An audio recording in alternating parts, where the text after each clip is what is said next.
Então, boa tarde a todos. Então, muito obrigada a todos. Se alguém por acaso está vindo pela primeira vez, seja bem-vindo. Tomara que a doutrina seja tão esclarecedora para quem está iniciando como para quem ainda tem tanto a aprender, apesar da caminhada. Então, a gente vai fazer uma prece, agora nos conectando na energia do bem, pedindo ao alto que olhe sempre por nós, caminhantes dessa jornada, agradecendo as oportunidades que a vida nos dá, agradecendo o sol que brilha todos os dias, a luz, a água, tantas coisas belas que às vezes esquecemos de agradecer. Estamos aqui hoje sedentos de aprender, sedentos de consolo, mas certos de que os benfeitores que aqui trabalharam e trabalham preparando o ambiente destinará toda a atenção e um abraço muito carinhoso a cada um que esteve aqui. Que sejamos então exemplos de cristãos que querem aprender cada vez mais para poder divulgar sempre a doutrina espírita, o Evangelho de Jesus, e que as palavras de cada um no seu dia a dia sejam sempre exemplos do seu coração. Então, que a luz e a paz que hoje reina aqui, reine sempre nos vossos corações. Que assim seja.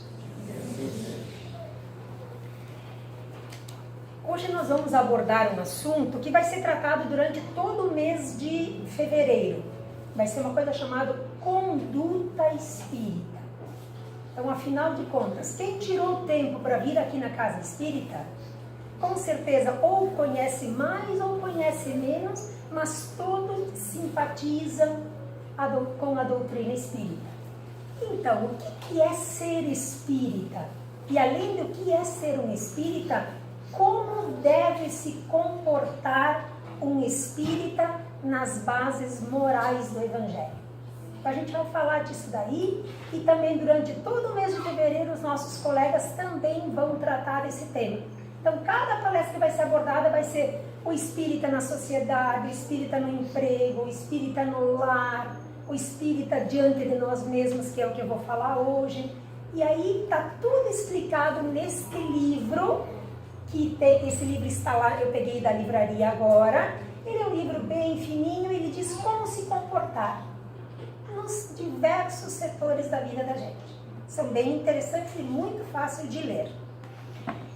Então, esse assunto que eu vou falar hoje, que é moral espírita, a conduta, e hoje vai ser atribuído como cada um de nós, pode ser e deve ser um bom espírita cristão. Todos os espíritas e frequentadores das palestras já ouviram falar de um assunto chamado moral espírita. Então, nós vamos abordar esse assunto que está dentro da terceira parte do Livro dos Espíritos, que são a terceira parte das leis morais. Então, tudo que a gente vai falar é baseado nesse Livro dos Espíritos, terceira parte, e também nesse livro Conduta Espírita. Como nós sermos um bom cristão espírita? Qual a conduta moral que deve ter um espírita? Conduta espírita perante nós mesmos. Sempre aprendemos que na doutrina espírita o importante é cada um trabalhar pela sua elevação, sem exigir e sem julgar os outros, porque cada um tem seu tempo. Então, o verdadeiro espírita não exige, não faz exigências para quem está do seu lado que ele seja espírita, mas ficará muito feliz que o seu exemplo de ser espírita o conquiste para usufruir essa belíssima doutrina que é a doutrina espírita. Como proceder, então, diante de uma realidade da vida, se apoiando na moral espírita? E agora, o que é moral? que é moral espírita? Nós vamos falar sobre isso. A doutrina espírita nos ensina que a verdadeira transformação se dará pela elevação da moralidade. Então, quanto mais moral elevada uma pessoa tem, mais ela se elevou. E o que é moralidade? O que é moral? Nós temos dois termos que a gente ouve muito na doutrina espírita, que é moral e ética. Qual a diferença da palavra ética e moral? Moral e ética, na filosofia espírita, qual a diferença? Ética. Vamos falar do que é ética e o que é moral.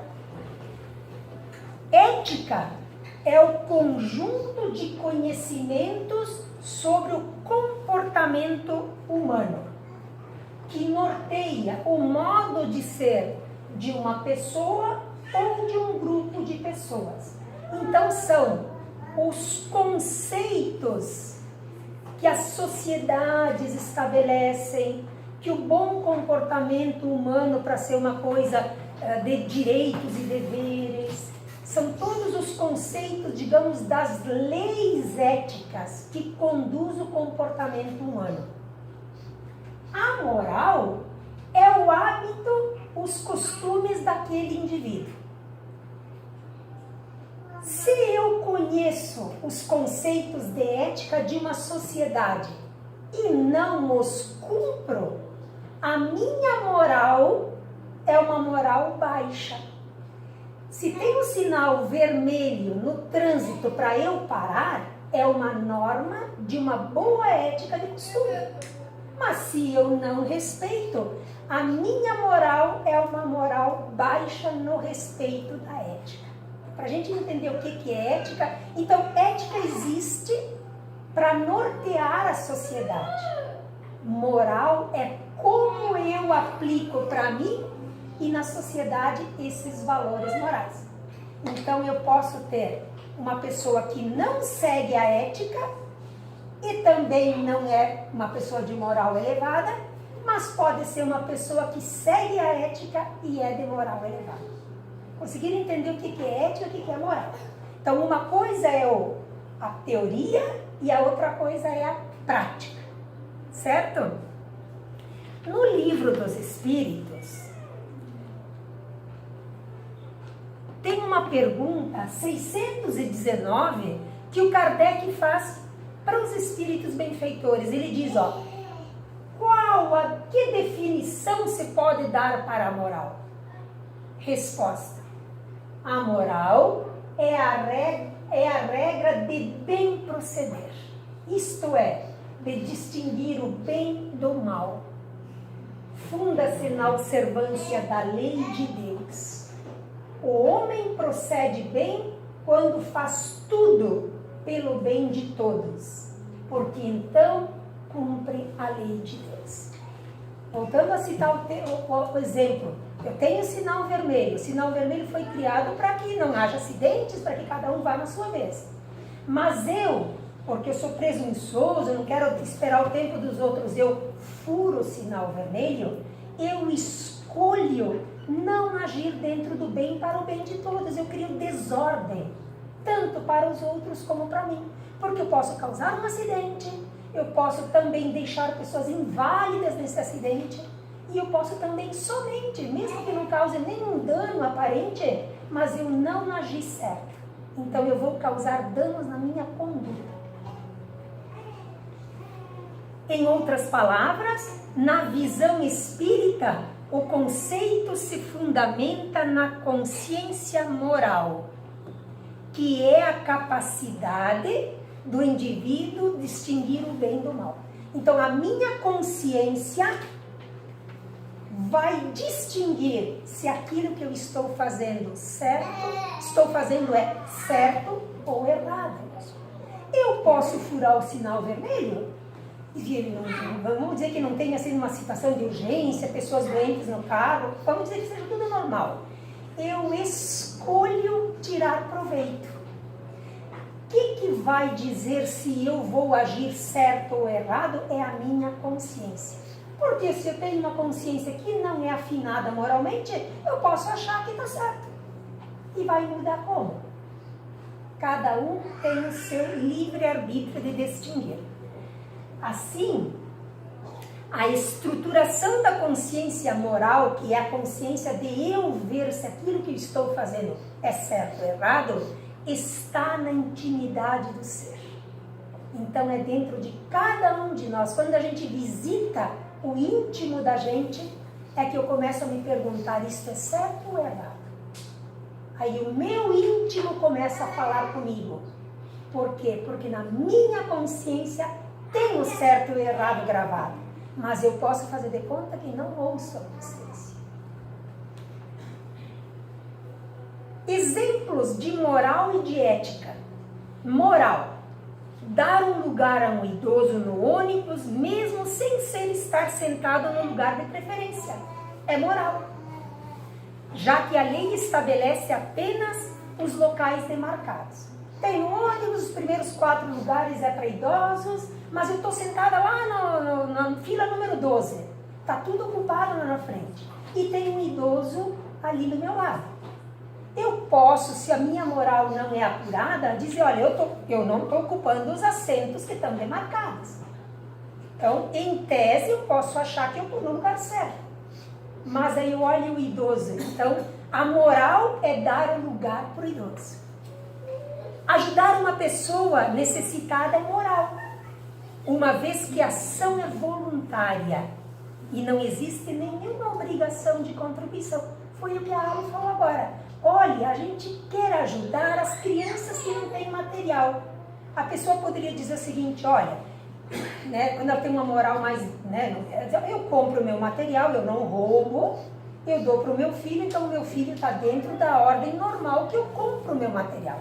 Mas, se eu posso ajudar o outro um pouquinho que seja, a gente não exige que a pessoa faça fora das suas possibilidades, mas ela pode dizer, quer saber, um caderno a mais, ali eu posso ajudar. Então são exercícios de moral. A ética, agora vamos falar do que é ética. Assumir um cargo de poder e não usar as vantagens da função para obter um benefício próprio. Isso é ético. Proceder bem dentro do certo e do errado. Esperar a sua vez para ser atendido na fila do banco, por exemplo. O normal é que quem está na frente seja atendido primeiro, quem está atrás seja atrás. Isto é ético. Mas eu estou lá no 3º lugar. E eu vejo uma pessoa que está chegando, sei lá, a gente vê um cadeirante, uma coisa assim, né? E aí, digamos, eu estou no 3º lugar, a pessoa chegou em 5º lugar.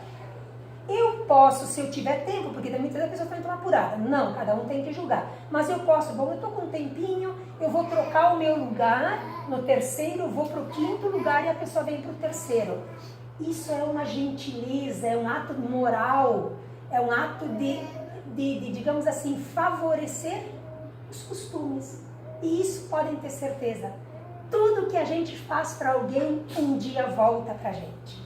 Então, se um dia eu dei um lugar para alguém, alguém um dia me dará o lugar.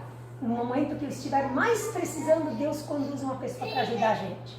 Tudo fica marcado, hein? Ó, lá no caderninho da vida. Então, eu quis dar esses conceitos para a gente entender o que era ética, moral, para a gente entender o que nós vamos falar agora, que é conduta espírita. Nesse livro que eu falei, da conduta espírita, tem o capítulo 18, que traz ante nós mesmos. Então, como eu vou me portar diante das minhas obrigações morais? Ele diz o seguinte, ó o capítulo 18. Aqui eu citei os principais digamos, itens de cada tipo. Vigiar as próprias manifestações, não se julgando indispensável e preferindo autocrítica ao elogio. Recordando que exemplo de humildade é a maior força de transformação de uma pessoa. pessoa humana.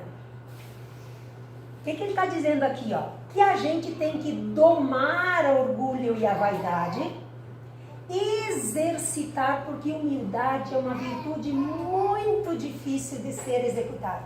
Muito. Porque a gente sempre dá valor mais ao orgulho, à vaidade, ao egoísmo. Primeiro eu, depois os outros.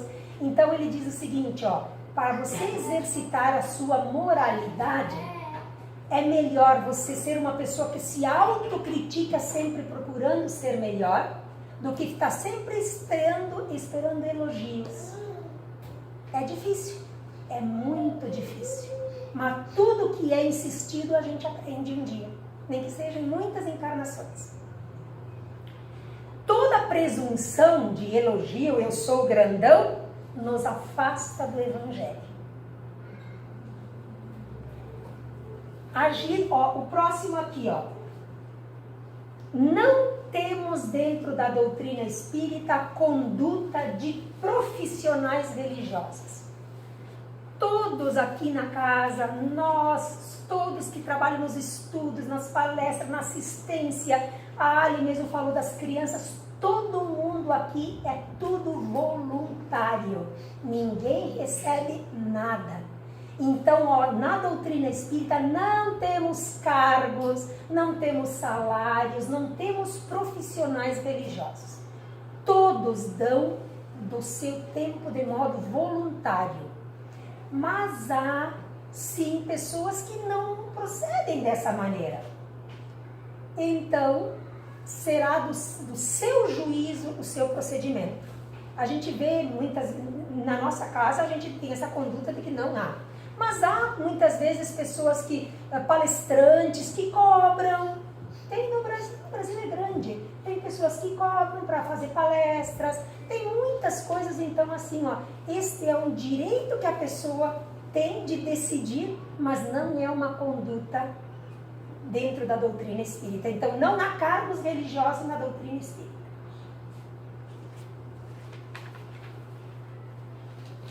A exploração da fé anula os bons sentimentos. Terceiro item, não ao fanatismo. O espiritismo é caminho libertador.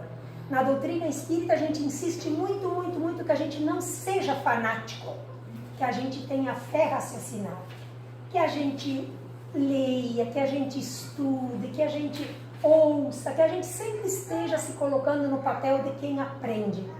E quando a gente gosta de algum palestrante, de alguma coisa, muito bom, podemos gostar, mas nunca devemos idolatrar.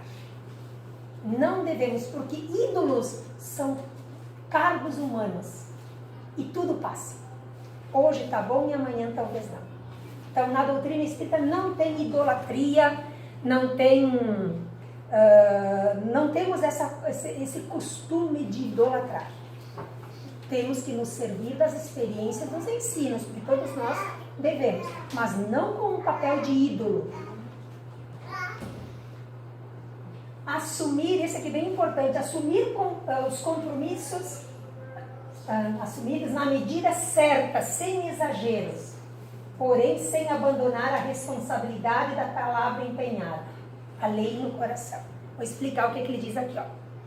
Recusar várias funções simultâneas no campo social e doutrinário para não se ver na contingência de prejudicar a todos, compreendendo ainda que um pedido de demissão em tarefa espírita quase sempre equivale à ausência lamentável. Vou explicar.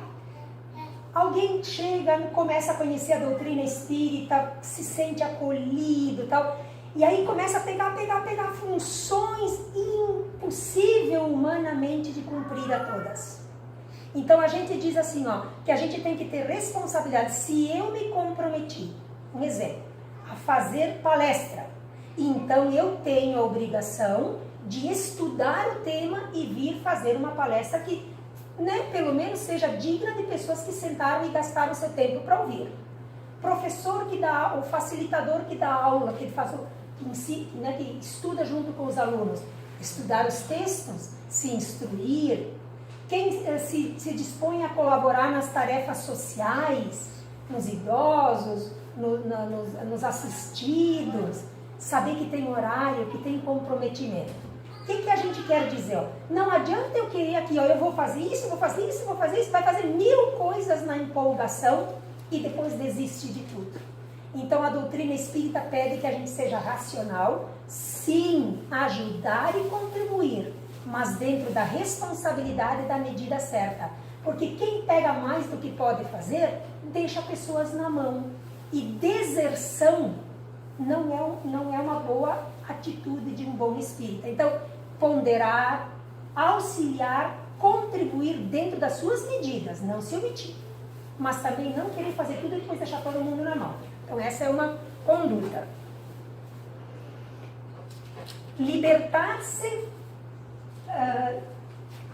acho que vou fazer isso aqui, ó. Não aos talismãs, pactos, imagens, não à idolatria. Não tem imagem na doutrina espírita, não tem amuletos, não tem nada disso. Doutrina espírita é melhorar-se através do estudo, da compreensão da doutrina e querer ser um bom espírita cristão através do seu dia a dia. Então a gente não tem nada dessas coisas de talismãs, de imagens, nada disso, certo?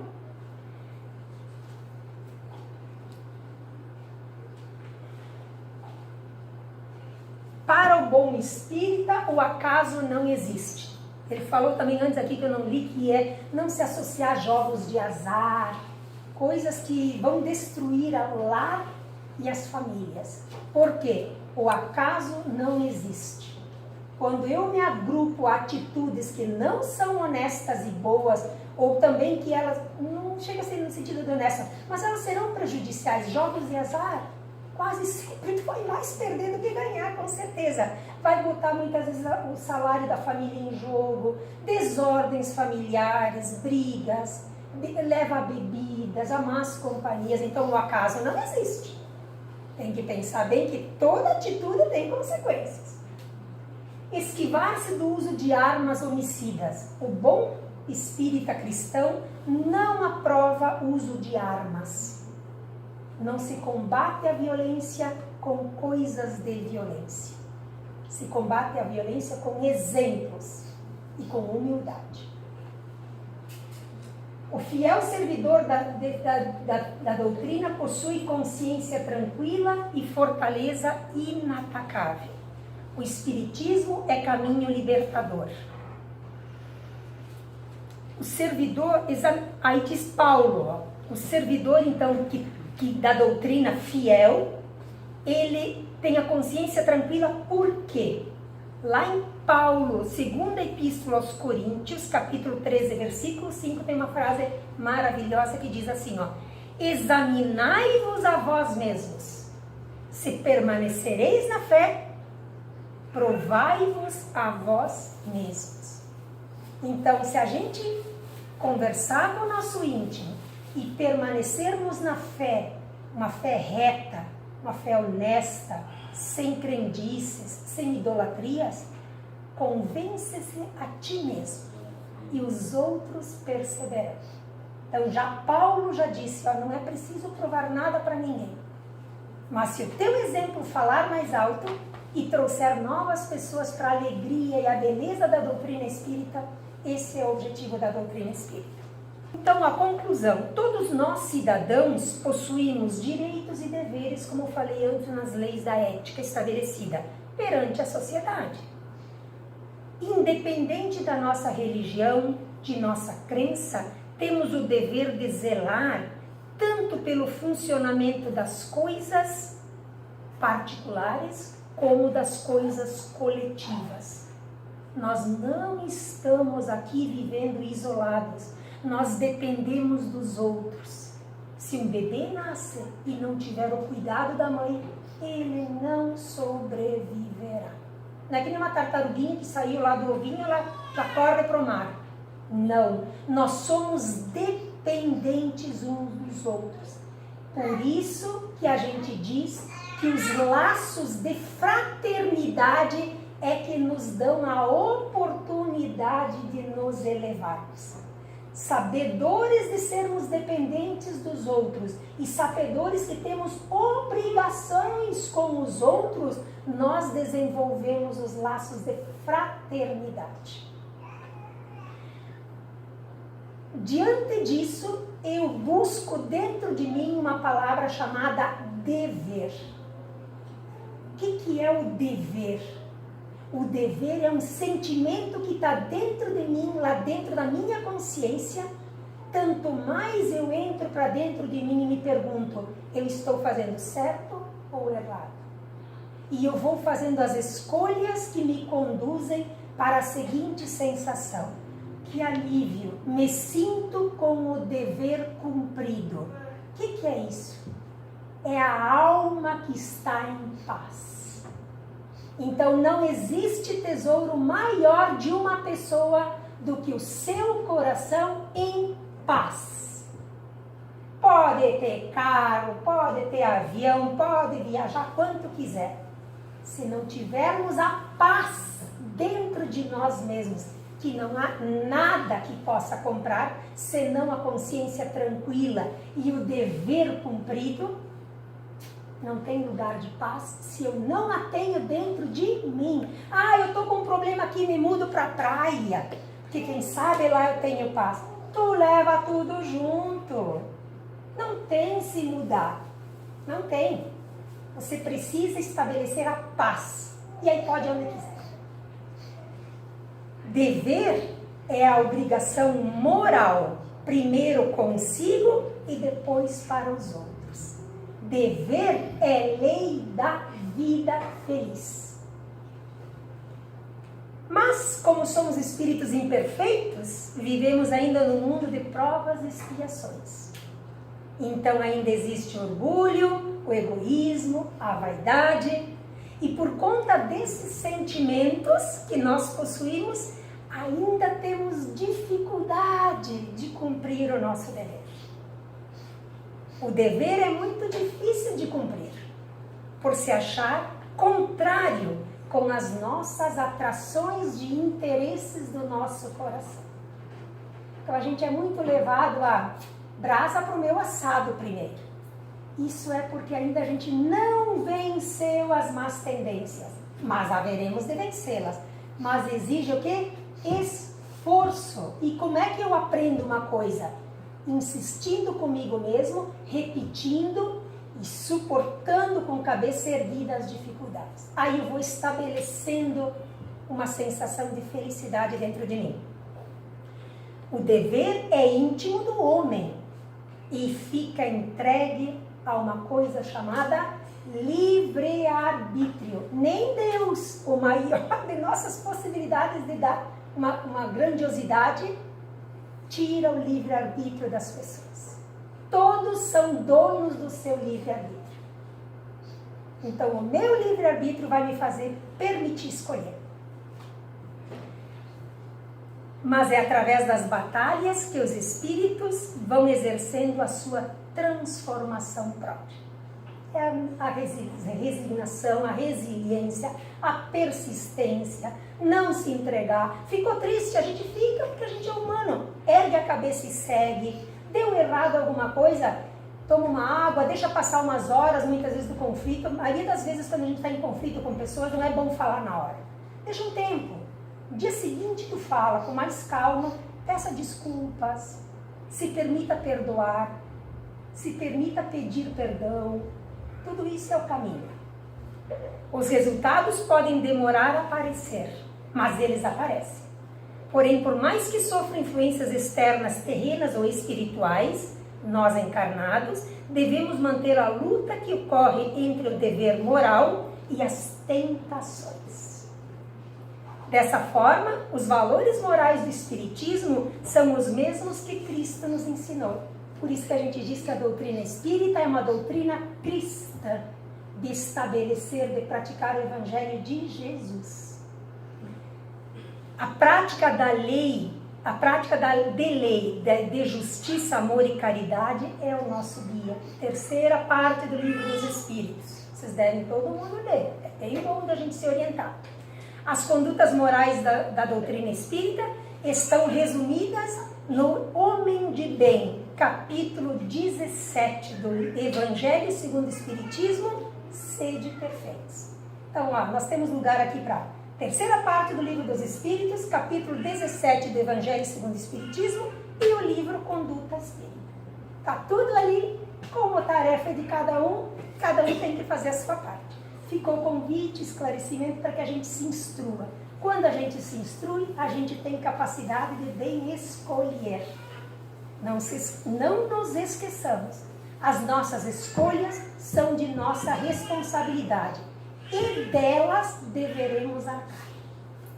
Então, muito obrigado por vocês terem me permitido trazer esse conhecimento. Eu sempre digo que cada palestra é uma forma da gente estudar o conteúdo e a pessoa que mais aprende é quem traz o conteúdo.